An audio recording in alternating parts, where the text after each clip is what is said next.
What's up, guys? Big Motor, Small Blade, episode, I don't know what. We're Something. here.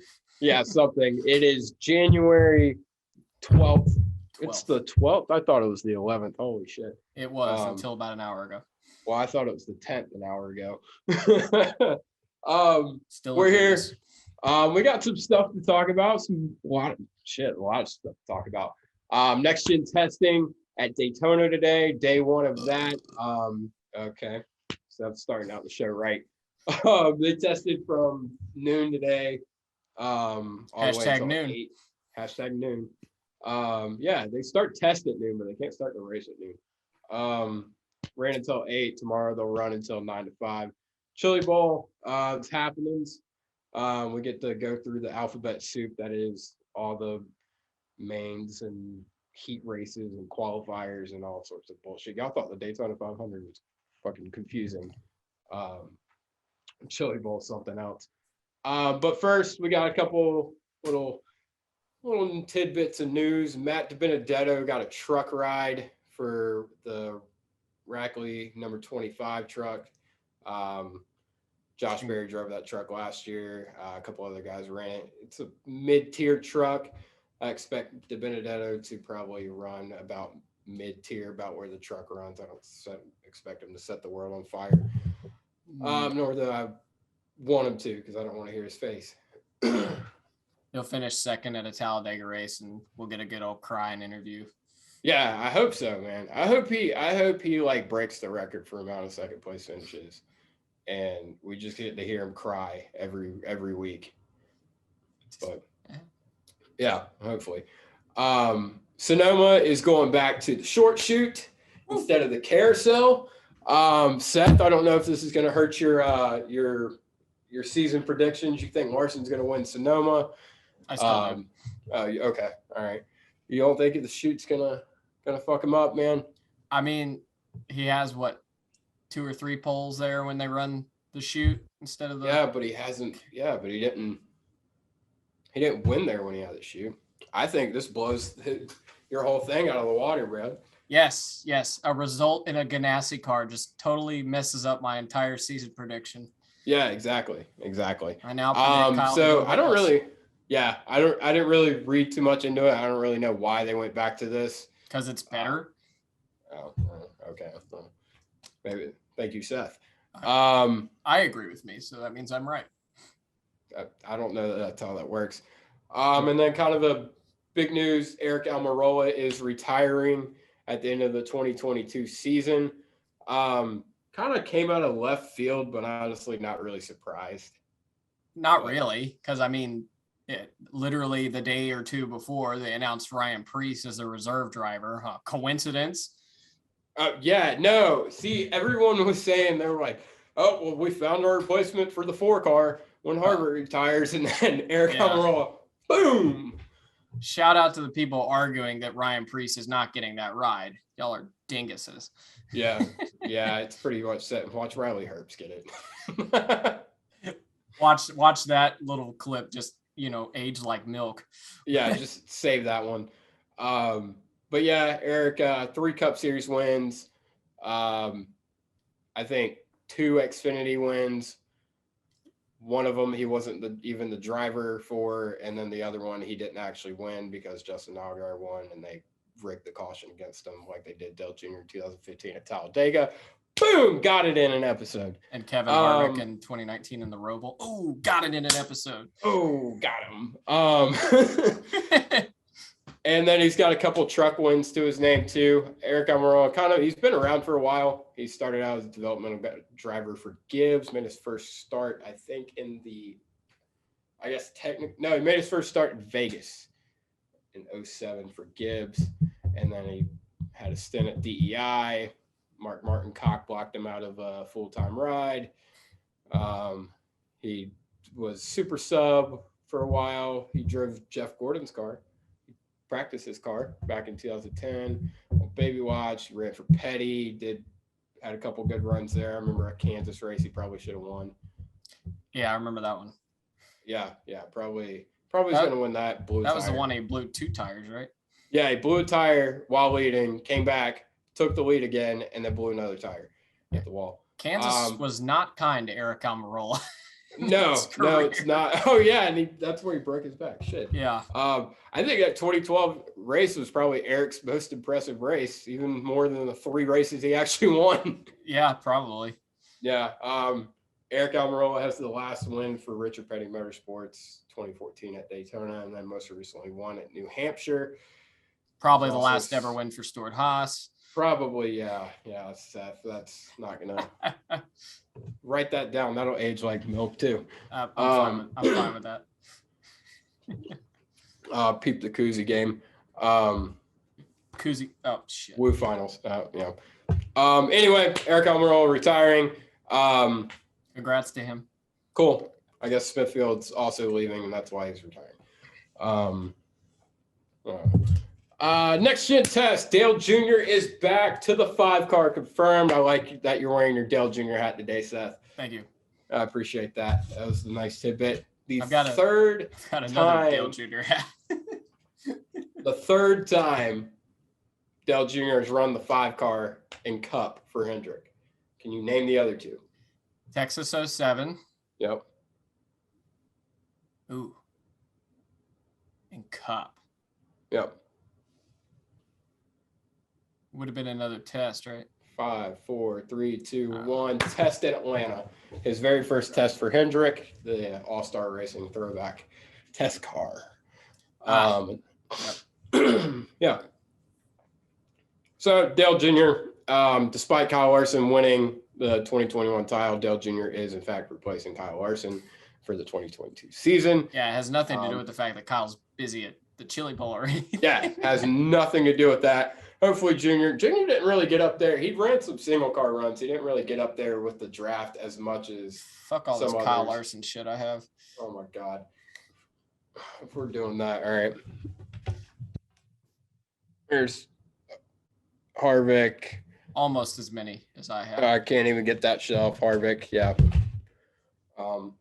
Almost as many as I have. Yeah, we're not biased or anything either. We totally didn't call the episode where Kyle won the title the Teabaggery Chronicles of Kyle Larson or anything. I mean, that's just facts. It was total facts. All right, back on track. Dale Jr., like I said, he was testing basically for Byron was also at the test, but Jr. was testing for Hendrick. He didn't really do a lot of drafting. He did. He was in both the drafting packs, but he didn't really get up in the middle of the pack. He kind of hung out at the back. For a lot of it, just kind of see what happens. Start out the day, Richard Childress, they unveiled a paint scheme for Tyler Reddick, 3 Tree. It's a hemp company that's going to be sponsoring him. Derivative thing. Yeah. All the stoners will be happy. Just kidding. Hemp's not weed. No, anyway, they do have a THC product. Yeah, they do. Yeah, but so happy stoners. I think they said it's 3%.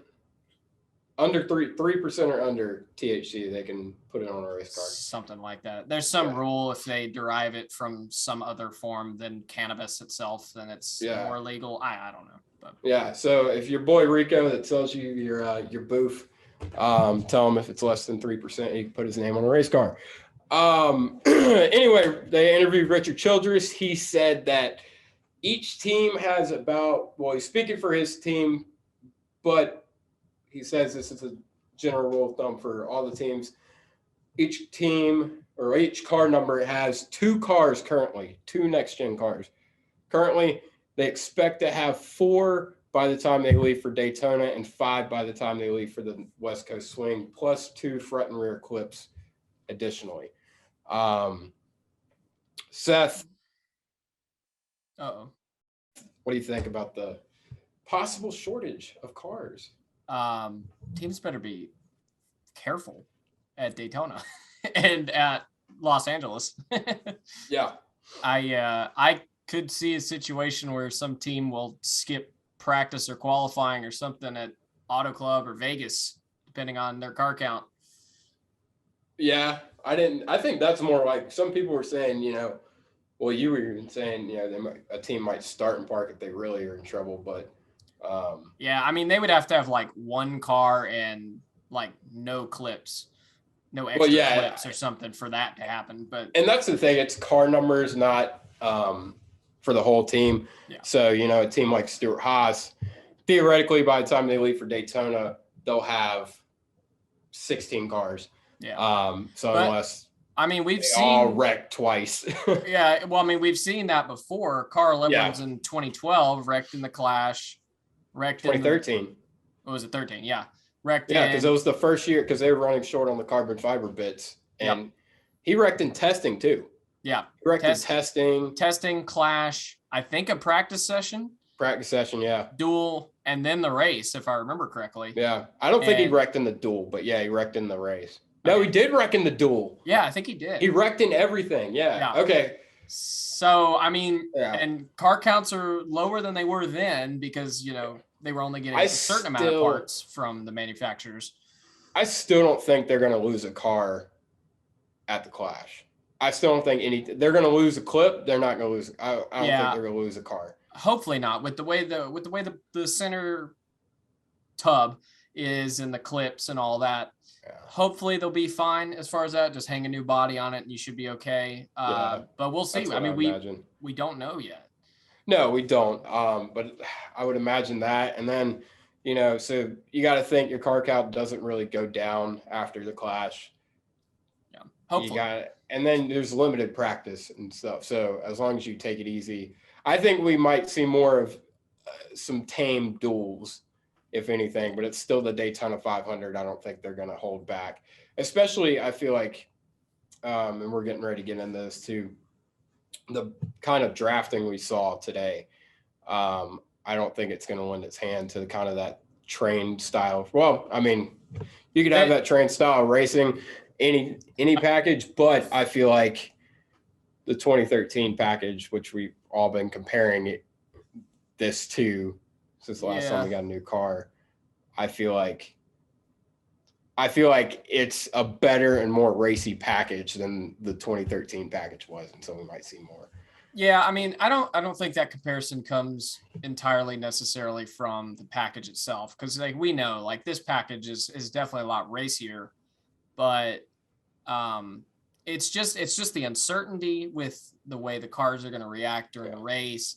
It's the uncertainty with the amount of cars. The drivers aren't going to be nearly as comfortable in these, except for Joe Logano, making these ridiculous moves. I mean, yeah, Joey is almost guaranteed to take out half the field. Well, that's the thing. Go ahead, finish your point, and then we'll get into that. No, that was it. Yeah. Well, I still think the package does have something to do with it, because I feel like not only were they a bit timid in 2013, I feel like also the package wasn't as racy. That is 100% fair. The package was, it was really hard to get up near anybody. It's not going to be that way now. Yeah, obviously. That's, you know, during the drafting practice today, there's no bubble of air. We saw this at the Charlotte test. There was no real bubble. Guys could get right up on another guy. We even saw some tandem drafting today, which is a little less than preferred. But it wasn't a lot. It didn't seem like guys could do it for a while, but then again, it's testing, so you don't really know. I have a hard time seeing the Chevys tandem drafting the way their noses are, but yeah, well, I have a hard time seeing anyone do it just the way the rear bumpers are on all the cars. Yeah, I mean, the whole thing's so much more rounded off before too, and then it's going to be like, I don't see it happening during a race setting. I mean, maybe like the last couple laps, but just how round everything is. Yeah, that's when they're going to start losing cars. Yeah, you get a little squirrely. I mean, that thing's probably gone at that point. You are not going to save it. Yeah. Better just hope that you don't. Well, you got to think. You think the way the new steering box they have, the rack and pinion steering, the steering movements are a lot more. You don't have to make so many. It's a lot more touchy, is what I'm trying to say. Yeah. Do you think that's going to play in the hands of the drivers? They're going to be able to save cars more, or do you think it's going to play in the hands of they're going to lose them quicker? Early on, I feel like it's going to play against them. Yeah. Later on, I think it'll be in their favor, but for like speed weeks, it's probably going to be a detriment. Yeah. Just due to the fact, I mean, they're not going to be used to it. It's not like anything they've probably driven before, unless, I mean, I guess a sports car is kind of like that, right? Yeah. To an extent. Well, yeah. I don't know. Some of the stuff we saw today, like we were talking about, Joey Logano tried to wreck the whole field today. I mean, he was throwing late blocks. This is in the early drafting session. He was throwing a lot of late blocks, diving under guys. And it's like, damn, dude, come on.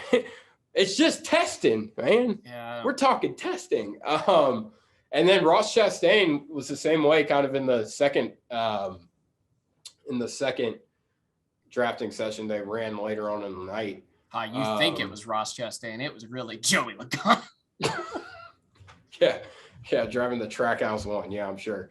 Yeah, there was a lot of late blocks being thrown, and people they were getting comfortable with it. So yeah, I feel like it might be, they might get a little bit comfortable with that steering box, and we could have the opposite thing happen too, where the duels are actually batshit insane, and then we get to the 500 because everybody's wrecked the car already, and they're like, yeah. Like Sunday grandma driving out there. Yeah. It's like the people thought the 500 last year sucked. Oh my God, they're going to complain about this one. Dude, testing today was better than the Daytona 500 last year. That is an indictment. I will go. Oh, dude. And Denny drove like it too. Denny Hamlin was trying to win the Daytona 500 today. I mean, he came from the back of the pack to the front. He was going for it, man. Denny's like, I'm gonna win the fuck out of this test session. Well, I mean, if he takes everybody out, they don't have enough cars. Well, he ended up blowing up anyway, so it didn't matter. Well, they can make another motor. They can't just make the these first cars blown anymore. engine of the next gen has happened. I don't know if it's the first or not, but we're gonna call it for the first for the sake of the video. Do I look like I know anything? All right. So anyway, it started. Never mind. No. Now, so the speeds are down a little bit. Obviously, NASCAR has always wanted to keep things under about 200 miles an hour. We were right at that 195 to 200 range with the 2021 package. Now their speeds reported at Atlanta, it was 80 to 183-ish. And then today it was anywhere between 185 to 188 miles per hour in the draft. It's completely unacceptable. No. Oh my God. Yeah. I'm taking the piss here a little bit because people are bitching up a storm about the cars being too damn slow. Like, we need them to be going 200 in the toe. Dude, and that's the thing. It's like all day everyone was talking about how great like everything looked. And then as soon as they came out and said, all right, this is where the speeds were running. We like to have them in this range. NASCAR was very happy with what they see. Yeah, they liked what they see. And then as soon as they released the speeds, everybody's like, oh, they're too damn slow. I'm like, none of y'all even noticed until they said something. I sure as hell didn't notice. I was wondering how quick they're going. Like, it doesn't make any sense. They're like, oh, they're, I saw a thing. It was like the fastest lap today was the same speed as the 7th qualifier in the 2003 500 or something. And I'm like, okay, and it doesn't matter. Yeah. At a normal track, I do want to see them going fast. Like, I want to see him hitting 190. Yeah, we want big motors and small blades. We want them flying. Yeah. But not at Daytona. No, not at Daytona. No. No. We're not that crazy. Yeah, no. We don't want them flying down the straightaway or in the grandstands. Yeah, no. We want them flying. The 80s were cool. The 80s were cool and all. They need to stay in the 80s. Yeah, yeah. Oh, the 80s were so great. Oh, yeah. You remember when Bobby Allison about killed all those people? Because they're going 215 miles an hour? Yeah, 80s. Real cool. VHS, cassette tapes. Woo! Yeah, exactly. Yeah. Like Powerade and Gatorade. I'm still going to have to anyway. That. Thanks, bud. You're welcome. But anyway, so yeah, the speeds are a little bit lower. I think this contributed to better racing or better maneuver. I guess we'll call it racing. We aren't racing, but yeah. Hopefully, because before they were going so freaking fast. Now they're not going as fast. The runs aren't as big, but the guys are still able to pull up. There's no bubble of air. Guys are able to pull up and pass, and the leader doesn't get out to the lead and control the whole thing. It's like the 2021 package. It's just the runs aren't quite as big, so you don't have guys running over guys, which is amazing. Hopefully, we won't have to see the end of the 2021 500 where McDowell just drives through the top two cars. Yeah. Or, Joey Logano, any super speedway race, wrecking half the field. And then complains about how unsafe it is. Yeah, exactly. You wonder why Jojo Lagogo, why it's so unsafe. Dude, I was so, yeah. This is just ridiculous racing. Yeah, I wonder where all these people learned it from, Joe. I agree, Joey. Anyway, I'm so glad you figured out you're the problem. Yeah. Guys were able to come from the front to the back with not much problem. So it'll be interesting to see what happens in the 500. It looks like it's going to be fun. So hopefully don't tear too much shit up in the duels. And I don't want to hear people bitching about how boring the duels are. Yeah. Because hopefully they'll just be boring because people don't want to tear shit up and we can go on and have a great 500. Even then, it's like, do you need the duel to be the greatest thing ever? I mean, it's just like an appetizer. It doesn't need to be incredible. Other than tradition, the duels are useless anyway. Yeah. I mean, we'd probably be better off in like a Indy 500 style. Yeah. But qualifying. But what, NASCAR, you're in a NASCAR. I don't. Chili bowl. Bowl of chili. Bowl of chili. That's sir, what I'm gonna be. Yeah, that's what I ate for dinner tonight. Sir, this is a Wendy's. Sir, this is a Wendy's. No, sir, this is a Big Motor Small Blade. Oh, sir, this is a podcast about eating chili. I like chili. I like. What kind of cheese do you like in your chili? I don't like chili. It looks like puke. What? What the hell? Okay. How are we gonna have a whole ass podcast about chili if you don't even like chili? I didn't think we were. I thought this was about dirt racing. Oh shit. Oh, we're talking about that. Oh, yeah. Okay. Oh, got you. Full disclosure. Good thing I took notes on it. Okay. Thank God. Cool. Full disclosure. I worked at Wendy's for like 3 years. The smell of chili makes me gag. I love chili, man. Chili on my Martinsville hot dogs. Chili at Tyler's house. Chili at Wendy's chili is really good. Yeah, I can't smell that. All right, racing. So a lot of NASCAR guys competing in the Chili Bowl. Just name a few: Alex Bowman, Chase Briscoe, Chase Elliott, Kyle Larson, Christopher Bell. Probably a couple of other people that I don't remember. Sorry, not sorry. Alex Bowman and Chase Briscoe each won qualifying races on Monday and both advanced to the C main for Saturday night's Chili Bowl. And then Chase Elliott won a heat race. So all the Chase Elliott fans be happy. No, they are not making a race version of it. So they are making his midget though. They are making. Yeah, they're making a Chase Elliott midget to go along with this blow up doll action figure. We can't say that. Oh, damn it. We can say blow up doll action figure, but not the other thing. Oh, okay. Anyway, for those who think we hate Chase Elliott, or I hate Chase Elliott, God dang it. You still hate him. You just have his diecast because you were at the races. Shut up. Yeah, he wins too damn much when I go. Yeah, what way to fuel the fire. Yeah. Kyle Larson, Christopher Bell, they're both in the race of champions on Monday night. Larson finished second. Christopher Bell finished third. Jason Grant took the win. And then Tanner Carrick and Tyler Courtney advanced to the A main of the Chili Bowl and on Monday night. And then tonight, Kyle Larson won a qualifier and then finished second, got beat by me, Buddy, in the Buddy.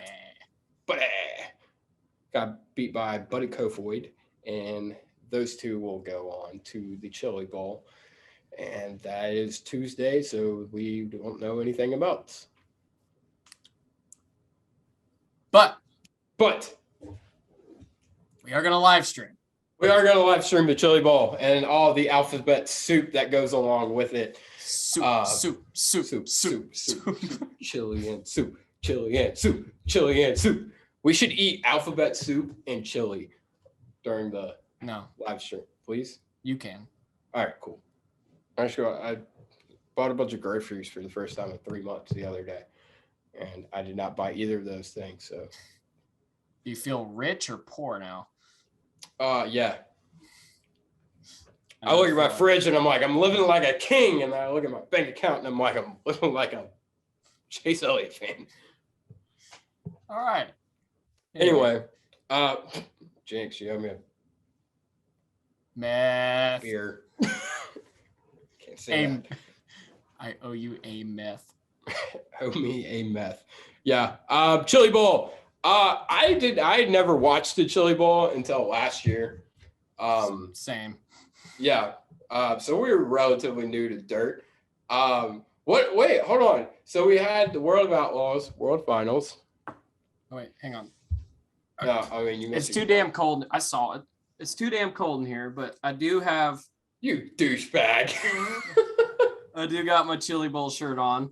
Yeah. And you're going to wear that shirt Saturday too. People are going to be like, damn, Seth, do some laundry. I probably will wash it between now and then. Yeah. Well, no, actually, no, the Canes game's at 1:00, so I can't. So sorry. You can wash it at my house. I don't want your stinky Kyle Larson Chili Bowl shirt on my couch. Anyway, both of us relatively new to dirt racing. I'm excited for it. I've been reading up on it, trying to understand the format and everything. And I do got sprint cars over here. Sprint car. Jesus Christ. Just fucking. I'm excited. I get to show people that I, like that NASCAR. You're a NASCAR fan? Yeah, I know. Yeah. I gave Seth shit about his background in his Zoom calls forever. Yeah. And he finally did something about it. He's freaking we're sitting there talking on the phone. I got sick of watching the Panthers get destroyed by the Tampa Bay Buccaneers. So I was like, all right, screw this. I'm moving the desk and the computer into the diecast room. And I had to move this table next to me here to make it fit. And yeah. And then I came back 10 minutes later and the Panthers were down like 17 more points than they were previously. Wow. Damn. Anyway. My expectations were low, but anyway, racing. I got to get one little bit of bitchiness in about the Carolina Panthers. Fire Matt Rule. You don't. I do. You don't. Fuck the Panthers. Chili Bowl.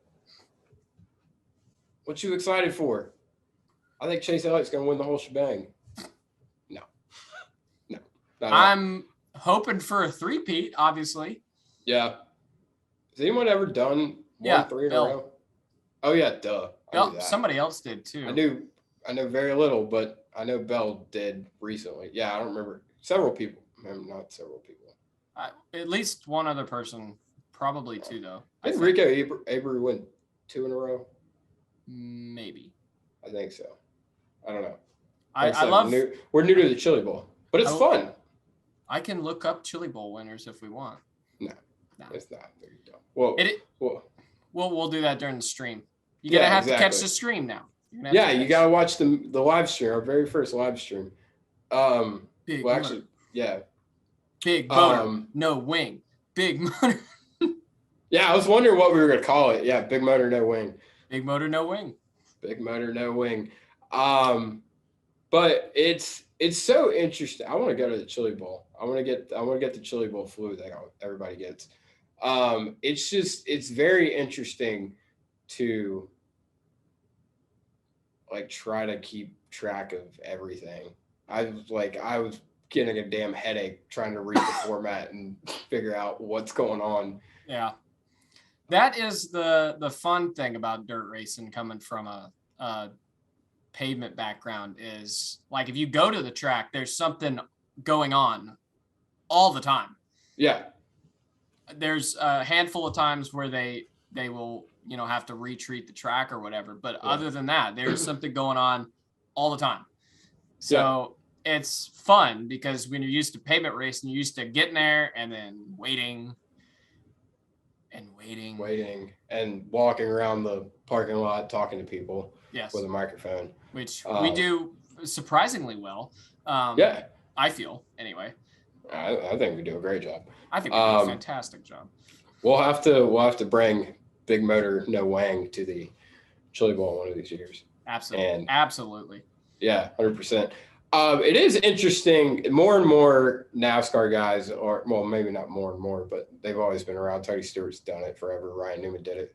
But that 2 years in a row, the NASCAR champion is running the Chili Bowl. Obviously, Larson always does it, but Chase Elliott's running it again. Alex Bowman's got 3 cars in it as well. He's running it himself. Kyle's got a 3rd car too, because Chase is driving his other car, and then and I don't remember who's driving Kyle's other car. We got to study up, We'll get there. Yeah, this is what happens when you get home from work and then immediately do this. You're exactly. Daytona testing. I'm like, great. I didn't see much of it, but sure.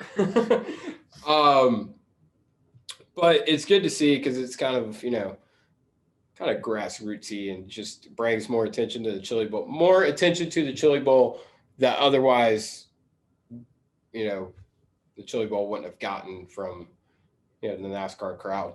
So I think I certainly wouldn't have watched it.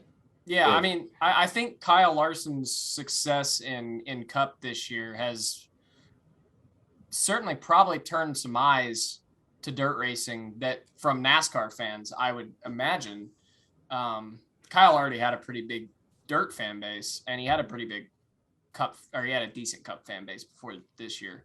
But, I feel like more people are watching him at least, and they're following whatever he's doing. And it's good because the more people expand their racing palette, the less elitism we have, the more openness we have to it. It just makes going to all these events more fun normally, because before, sometimes even still, you'll go to some other event, and if you're wearing the wrong hat or the wrong shirt, man, you just get shit on. And I know that's what Jarrett Lundberg and I talked about in Indy. He's like, I went to a dirt race and I wore a Dale Jr. hat and I just got shit on the whole time. I was like, I went to Charlotte for the Roval and wore a Kevin Harvick shirt and got shit. That was different, but yeah. Yeah, but no, I know what you mean. Yeah, it's like for me personally, it's like before. I mean, I'd watch the Indy 500, but before a couple of years ago, I didn't watch anything but NASCAR. Now, keep up with IndyCar, gone to several races, getting into dirt. I didn't really give a damn about dirt racing before. It honestly was not on my radar. Yeah, before Kyle Larson had his incident, and that's all he was doing, and the whole world was keeping up with what Kyle Larson was doing, and him winning, 480,000 races and 7 starts last year or whatever. Seven starts. And so it's brought attention to me, for me, and I'm sure it has other people, and it's just like you said, there's less elitist, and I don't know. I'm having a lot more fun. Like the Chili Bowl was not on my bucket list. Now it's 100% on my bucket list. Me and you talking about going to the Knoxville Nationals here in the next couple of years. Yeah. We've always wanted to go to the Rolex 24, races like that, obviously, and all sorts of racing. I want to go to the Australian V8 supercar race really freaking bad. That would be something. Bathurst. Oh, dude. Yeah. So just one of these years, I want to drop $5,000 and go to the Austrian Grand Prix because I'm a dork. Yeah. Yeah. Don't go to, the Miami GP that's right down the road. Shit, it's almost more expensive to go to the Miami Grand Prix. I mean, honestly, yeah. But so if you are watching the Chili Bowl for the first time, or maybe the second time, like us, then, glad to see you're expanding your racing palette, and it's always a good thing. And thank you we suck Kyle Larson's dick a lot on this podcast, but I feel like he's done a lot of good things just by going and racing all these things. And I feel like he's inspired Chase Elliott to run more races, which is obviously bringing more, a whole lot more people, a whole lot more eyes to dirt racing. Yeah. I mean, it's no coincidence that he started dirt racing last year. No, I mean, there's no coincidence. No. So, yeah, Kyle Larson, I would imagine, had some sort of influence on that. Yeah, of course. But yeah, that's that. Like I said, live stream for the Chili Bowl. Don't know exactly what time. We'll post it on social media and let you know when the big Moter no wing Chili Bowl live stream will be up. We will be having a good time, eating some chili, some alphabet soup, drinking some beers. Alcohol required. I'll wear a Chase Elliott shirt to piss off Seth. And he won't even be in the AMA, so I don't care. Yeah, exactly. Watch it. He'll win the damn thing now that I said that. Yeah, exactly. Look at what you did. Yeah. Anyway, anything else, Seth? Go Kyle Larson, 3-peat, baby. Okay. All right, cool. I hope Alex Bowden Racing has a good showing. I'm kind of pulling for Buddy Kofoid, man. Yeah. His real name's not Buddy. It kind of pisses me off. Still haven't met another person whose real name is Buddy. So, but he could be an honorary buddy for the week. I can't imagine there are that many people actually named Buddy. Yeah, but for all these motherfuckers who, go by Buddy, I'm the only OG. Yeah. There you go. That's my goal on the Buddy Pulley Safari this year, to find another Buddy whose actual name is Buddy. Yeah, good luck. We're going to have to sift through the million Michaels. We get there. Yeah, Michael Buddy Kofoid. Let's keep track. Let's see if we find somebody with your name or my name first. Yeah. It's going to be tough. I don't know. I've only met like 2 other people named Seth in my entire life, so we'll see. Yeah. Cool. Big Motor, Small Blade. It's been the pod. We'll see y'all Saturday.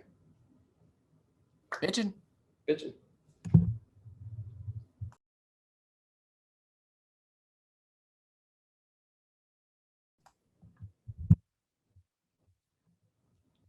All right, good pod. That was a good pod. Yeah. Set 1, set 2. I'm glad this mic's working. Patrick Mahomes. Why, I'm Patrick Mahomes. Here's my wife, Miss Piggy. Hi, Miss Piggy. Dude, speaking of pigs, did you hear about fucking Mike Harmon? Like how he statistically does better when there's an Applebee's close by the racetrack? Of fucking course he does. It's open. Of course he does. Dude, what the fuck? That is the most Mike Harmon shit I've ever heard in my life. Wide 80, set, blue 80. Dude, he gives more speeding penalties than fucking Denny Hamlin, man. That's quicker you get done with the race, quicker you can go to Applebee's. Figured it out. Holy shit. Does he just like walk into Applebee's, like push both doors open and just stand there like he's fucking Captain America or some shit? Oh, God. Just imagine. Hang on. Here's Mike Harmon walking in to an Applebee's, just like boom, both doors go open, and he's just like, "Sup, Mike Harmon?" And they're like, "Oh, Mr. Harmon, we've got a seat for you," and it's like glowing for some reason. Harmon Quest is actually not that. It's not Dan Harmon playing D&D. It's Mike Harmon trying to find an Applebee's. They need to do something. We still recording? Oh my God.